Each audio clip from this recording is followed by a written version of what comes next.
No, esto es para nosotros, para mis hijos, para mí. Mañana es la repartición. La gente trae sus cubetas, sus garrafones. Cada vez viene más gente de la colonia, de los alrededores. Viene gente de muy lejos, lejos, por un poco de agua. ¿Y usted por qué regala el agua a los demás? Porque un poco de agua no se le niega a nadie, ¿no?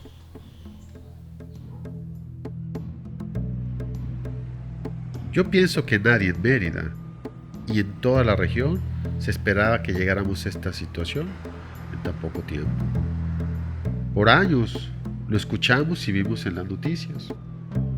Escasez de agua en el Distrito Federal, luego en el norte también. Pero aquí en Yucatán, ¿cómo crees? Si aquí estamos rodeados de agua, tenemos los ríos subterráneos, los cenotes, la lluvia en verano. Nos confiamos y ahora pagamos la cuenta de décadas de uso negligente y extrema contaminación del subsuelo. Y fue en el 2019 que declaró un estado de crisis por el agua, cuando el agua potable se volvió más cara que la gasolina. Este pozo solía ser comunitario. Ahorita está sellado porque el agua está llena de químicos. Cuando no son químicos es la sal. Y si no, peor. Pues, la verdad, así no se puede vivir.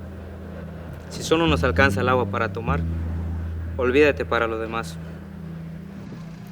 Otra causa principal fue que nos volvimos demasiados muy rápido. Al iniciar la crisis nacional, gente de todo el país emigró al sureste. Más gente significó más casas, más fraccionamientos, más contaminación, menos árboles y por lo tanto menos captación de agua.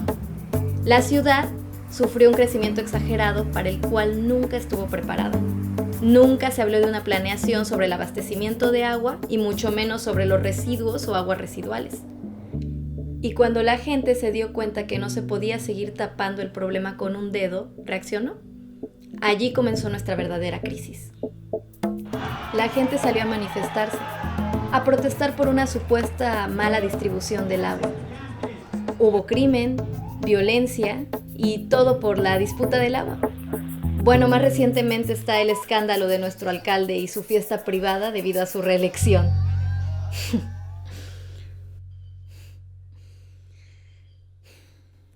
Pero afortunadamente todavía hay gente como Salvador y su familia.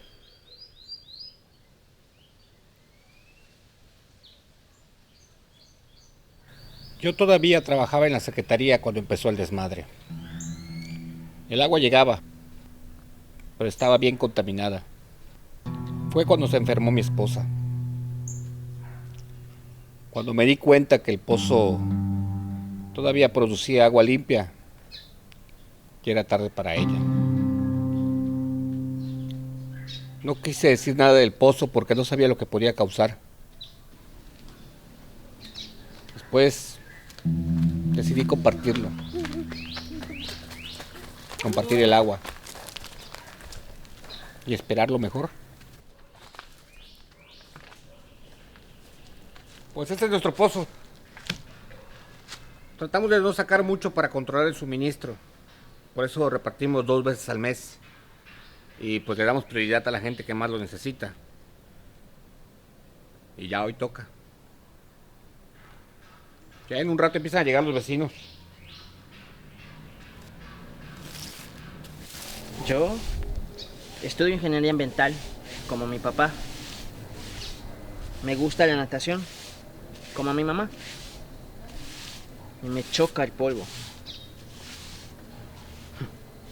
Ella solía decirme, la banqueta no enverdece, bárrela. No la riegues con la manguera, como muchos solían hacer. Hoy ya ves a todo el mundo barriendo la banqueta, porque estamos llenos de polvo y de tierra. Y ya no hay agua para echar manguerazos.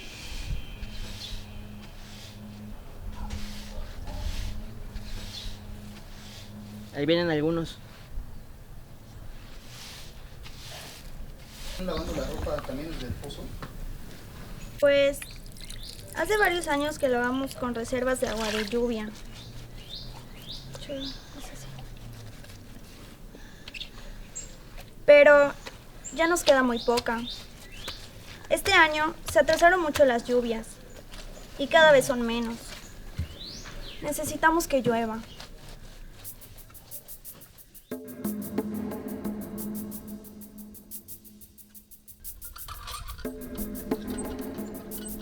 Es admirable la labor que realiza esta familia, porque no solo regalan el agua y ya.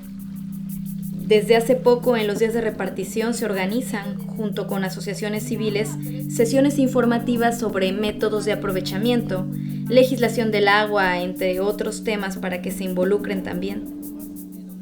Fernando y sus compañeros enseñan a fabricar sistemas de captación pluvial caseros.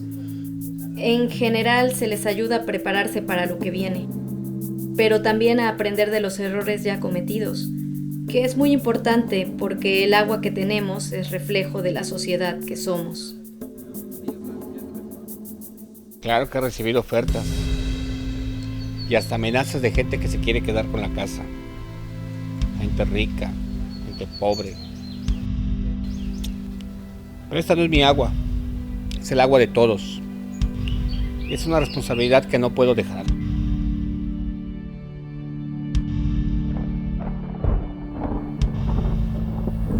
Pues se ha vuelto como un santuario para nosotros y esperemos que así siga. Nadie le va a quitar la casa a los Canul. No lo permitiremos.